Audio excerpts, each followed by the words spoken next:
अगर धारणा बना दे, गोदी मीडिया का एक एंकर रोज दंगाई मानसिकता फैलाता है, उसके खिलाफ कोई कार्रवाई नहीं है और उस तरह के एंकरों से किसी को देशद्रोही बना दिया जाता है, उस पर राज्य व्यवस्था और न्याय व्यवस्था उसे लेकर इतना क्रूर हो जाती है, कोई दया भी नहीं दिखाती है, उसका प्रदर्शन नहीं करती है। हमारे तमाम न्यूज चैनलों के एंकरों ने बुलंदशहर के मामले में क्या हाल किया आप सभी ने देखा। वो कल्पना कर लेते हैं मूर्तियां जिन्होंने खंडित की वो किस समुदाय के हों, वो रिपोर्टिंग अब नहीं करते। इसी तरह से उन्होंने उमर खालिद के बारे में कल्पना कर ली और उसे वास्तविकता में बदल दिया। ये तो गनीमत है कि वहां की पुलिस डिपार्टमेंट को ये बात समझ में आ गई कि कुछ खतरनाक चीजें हैं। वो अपराधी पकड़े गए और उनके धर्म का नाम का धर्म कुछ और निकल आया। नहीं तो पता नहीं वो एंकर उस घटना के बहाने समाज में कितनी जहर और कितना आग फैला दिया होता। 1000 दिन से उमर खालिद जेल में है। 1000 दिन हो गए, न तो ट्रायल शुरू हुई न जमानत। हमने तमाम बहसों में, कानून के फैसलों में यही पढ़ा और समझा, अदालतों की टिप्पणियों में देखा और जाना कि जमानत अधिकार है और जेल अपवाद है। लेकिन 1000 दिन उमर खालिद के जेल में ही हो गए। और आज आप सभी जो भी इस मौके पर यहाँ जमा है, जिन्होंने ट्विटर पर लिखा है और आप सबके सैकड़ों मोबाइल फोन के जरिए जो लाइव लोग देख रहे हैं, उन सब ने बहुत बड़ा काम किया है। पूरी कोशिश यही है कि उमर खालिद की लड़ाई भुला दी जाए, लेकिन आप सब ने आकर जता दिया कि लड़ाई भुलाई नहीं जा सकेगी। उसकी अकेले की लड़ाई अंदर की है, लेकिन बाहर भी आप उसकी यातनाओं को जो वो झेल रहे हैं उसे आप महसूस करते रहेंगे। हमने पिछले 9 सालों के दौरान राज्य की हिंसा करने की क्षमता को बदलते हुए देखा। अब राज्य अपनी पार्टी, गोदी मीडिया और आईटी सेल के जरिए आप पर मानसिक हिंसा करता है, आपको बदनाम करता है। और इसकी शुरुआत अगर ठीक तरीके से देखी जाए, संगठित तरीके से देखी जाए, तो उमर खालिद से होती है। जब वो अनजाने में उन टीवी चैनलों के स्टूडियो में चले गए इस उम्मीद में कि इन चैनलों के जरिए किसी की बात रखी जाती है, किसी का पक्ष रखा जाता है, मगर जब तक वो जाते तब तक चैनलों ने अपना रुख हमेशा हमेशा के लिए आने वाले 10-12 साल और न जाने और कितने साल के लिए बदल लिया था। तो गोदी media IT cell political party के जरिए एक पीएचडी के छात्र को देशद्रोही के रूप में स्थापित कर दिया गया। समाज की नजर में उसे कमजोर कर दिया गया, जो पहले से ही कमजोर था। हमारी आपकी तरह पढ़ने लिखने वाला एक लड़का था जो नहीं जानता था कि इसके पीछे इतनी तैयारी से सिस्टम ने हमले के सामान जुटा लिए। दूसरा तरीका राज्य ने अपनी हिंसा का ये बदला, ये आप सभी जो सुन रहे हैं उसे समझना भी चाहिए कि पहले राज्य कानून की धाराओं की आड़ में छिपकर हिंसा करता था, लेकिन अब हिंसा करने के लिए वो कानून बनाने लगा है ताकि वो खुलकर हिंसा कर सके। ये बदलाव आया है और आज राज्य हम सब देख रहे हैं। सिर्फ उमर खालिद नहीं है, सुमन सेन भी है भीमा कोरेगांव केस में 5 साल से अंडर ट्रायल।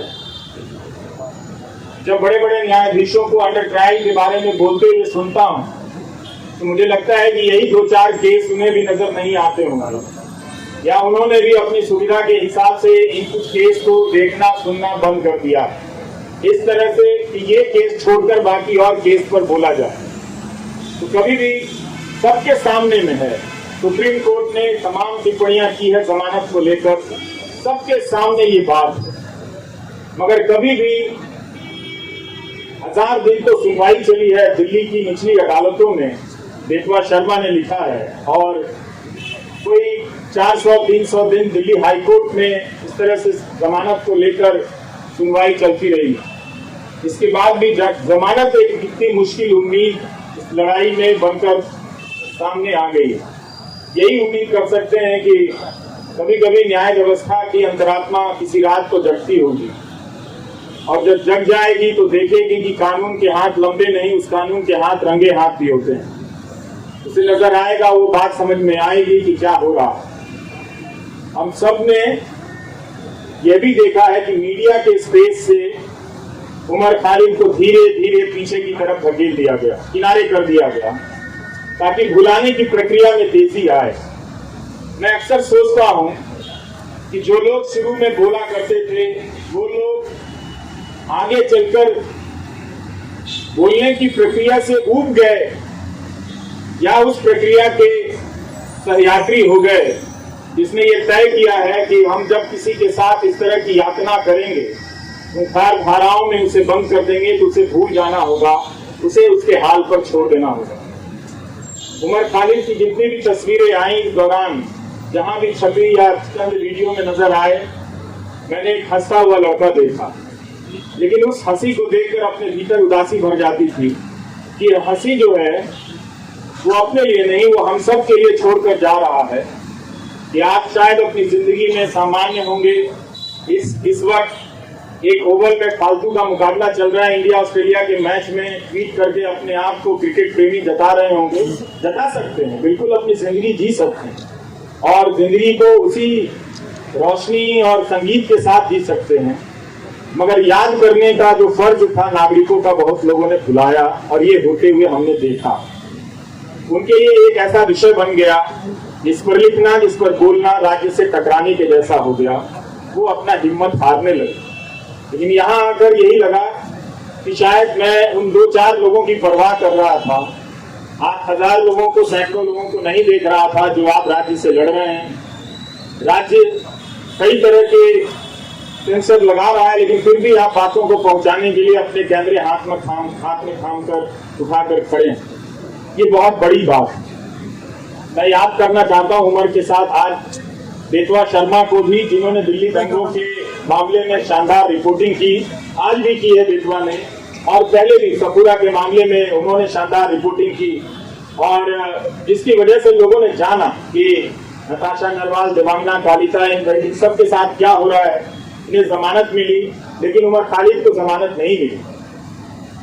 हम इस केस के बारे में जिस तरह से आज बेतवा ने लिखा है कि दिल्ली पुलिस की गवाहियों में, इसकी दलीलों में कितने अंतर पाए गए हैं, ये सब डॉक्यूमेंटेड है।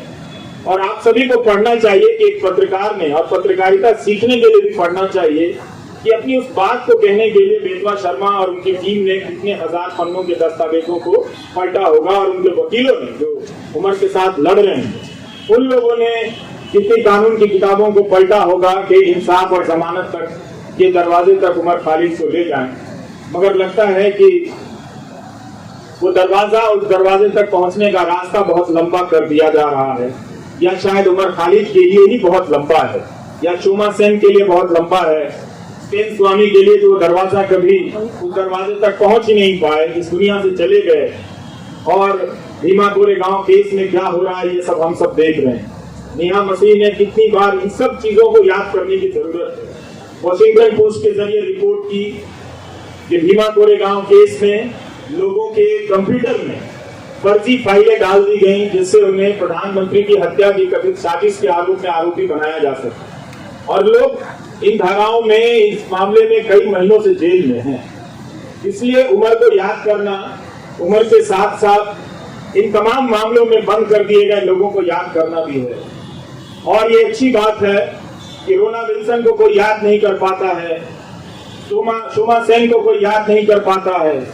वो कुछ बंदिशें लगी हैं, याद करने वालों ने अपने लिए कुछ कायदा चुन लिया है कि हम इन्हें याद करेंगे, इन्हें याद करने में ज्यादा सुरक्षा है, इन्हें याद करने में ज्यादा खतरा है, तो वो अपनी सुविधा के हिसाब से किसी को याद करते हैं, किसी को याद नहीं करते। तो उसमें उमर खालिद की जगह अब भी ऐसी बनी हुई है, आप लोगों ने बना कर रखा है कि आप लोग उसे याद करेंगे, और जब भी उसे याद करेंगे उसके चेहरे के साथ साथ इन सभी चेहरों का चेहरा सामने आएगा। और आपके पिता SQR इलियासी जी, जब हम अपनी रिपोर्टिंग की दुनिया में कदम रख रहे थे, तो आपके पास न जाने कितनी मर्तबा हम लोग अपने कैमरे को लेकर गए हैं और एक जिम्मेदार नागरिक के तौर पर आपके बयान लेने के लिए मैंने आपके चौखट पर तमाम बड़े मीडिया को देखा है, जो अब शायद आपसे दूरी बनाता होगा किसी एहतियात की चिंता में या किसी सरकार की चिंता में, वो जो भी है। लेकिन प्रेस क्लब की ये सभा आश्वस्त करती है कि राज्य के पास ताकत तो बहुत है, लेकिन आप लोगों के पास इरादे भी कुछ कम नहीं है। आप लोग याद कर रहे हैं उसे, इस 1000 दिन को आपने यूं खाली जाने नहीं दिया, याद करके बता दिया कि नाइंसाफियां जहां जहां दर्ज है हम उन्हें पहचानते रहेंगे, उनके बारे में हम लौटते रहेंगे और लोगों को बताते रहेंगे। हम और आप यही काम कर सकते हैं, इस उम्मीद में कि कभी ना कभी किसी का ईमान जागेगा, और ईमान जागता है और लोग उन फैसलों को पलट कर देखेंगे, उन गवाहियों को देखेंगे। दिल्ली पुलिस में भी बहुत सारे अच्छे लोग हैं, वो लोग समझेंगे कि उनके हाथ से किस तरह की नाइंसाफी हो रही है। उनकी रातों की नींद भी खराब होगी किसी वक्त में, जब वो खुद किसी नाइंसाफी के दौर से गुजर रहे होंगे, तो अपने द्वारा की गई नाइंसाफियों को याद तो करेंगे ही। हम सब याद करते हैं, वो भी इंसान है, वो भी याद करेंगे। लेकिन उमर खालिद के लिए लगता है कि सब कुछ एक कठोर दरवाजा बना दिया गया है, लकड़ी का ऐसा दरवाजा जहां इंसान नहीं खड़ा है, लकड़ी का कुछ लकड़ी की मूर्तियां ही बनी हुई हैं, वही फैसले ले रही हैं, उनका शायद दिल नहीं धड़कता। हम कोशिश करते रहेंगे कि उमर खालिद के साथ जो मामला है उसको उठाते रहें, आप लोग बोलते रहें। बोलने के लिए बहुत जरूरी है कि इस केस के डिटेल में जाएं, जिस तरह से बेटवा शर्मा ने आज रिपोर्टिंग की है।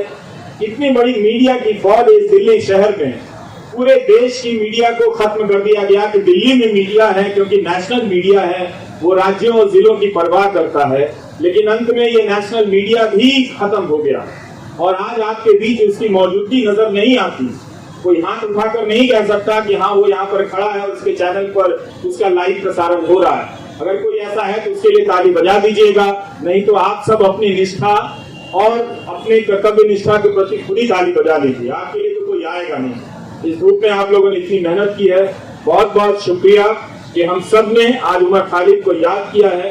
ट्विटर पर जिन लोगों ने लिखा है जो यहाँ नहीं आए हैं, उनकी सॉलिडारिटी को भी स्वीकार करना चाहिए, उसे भी मंजूर करना चाहिए, उसे भी एक तरह से उसकी पहचान होनी चाहिए।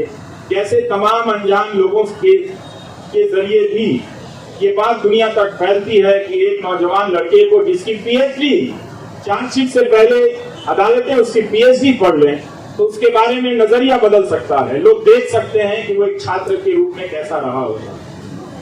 उमर खालिद की दोस्त आकांक्षा अपेक्षा प्रियदर्शनी का मैं एक नोट पढ़ रहा था कि जब वो मिलने गई और उमर खालिद ने बताया कि कोविड के दौरान सुप्रीम कोर्ट के आदेश से कई लोगों को जेल से बाहर जाने की इजाजत दी गई, और जब वो लौट कर आए तो उन्होंने पूछा कि आप अभी तक यही हैं। मतलब उस महामारी में भी किसी को ये याद रहा कि इस एक कोई उमर खालिद है जिसे बाहर नहीं भेजना है। उस महामारी में भी उसकी पहचान याद रखी गई, उसकी निशानदेही को याद रखा गया। इस तरह की नाइंसाफियां जो एक आम कैदी को मिलनी चाहिए वो भी उसे नहीं मिलती नजर आ रही। ये बहुत चिंता की बात है।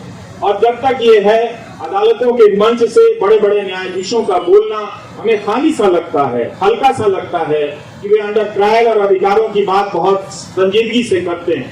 कई बार ऐसा लगता है कि शायद वो बात कहने के लिए करते हैं, नहीं तो ये बात अपने फैसलों में ही पलट कर देख लेते कि जब सबके लिए वो फैसला हुआ था तो क्यों इस व्यक्ति के लिए, क्या वो व्यक्ति इतना ज्यादा खतरनाक है। मीडिया और किस तरह के खेल खेले जा रहे हैं इस तरह से। तो इन बातों को देखना है, समझना है कि उमर खालिद एक बहुत बड़ी साजिश का शिकार हुआ है, जिसके तहत तंत्र ने अपना पहला परीक्षण किया कि क्या किसी निर्दोष छात्र को इस तरह से चिन्हित कर, देशद्रोही बताकर, उसे एक तरह से देश के लिए खतरे के रूप में प्रोजेक्ट कर उसे जेल की सलाखों के पीछे भेजा जा सकता है। और ये उनका परीक्षण उमर खालिद के मामले को देखकर या भीमा कोरेगांव के केस को देखकर लगता है कि सफल हुआ। सत्ता ने लोक लाज की परवाह भी छोड़ दी। स्टेन स्वामी के निधन के बाद भी उसे कोई फर्क नहीं पड़ा, किसी बात का कोई फर्क नहीं पड़ रहा। यही आज की सरकार का उसकी समझ है या उसकी पहचान है। हम सबको ये नोट करने की बहुत जरूरत है।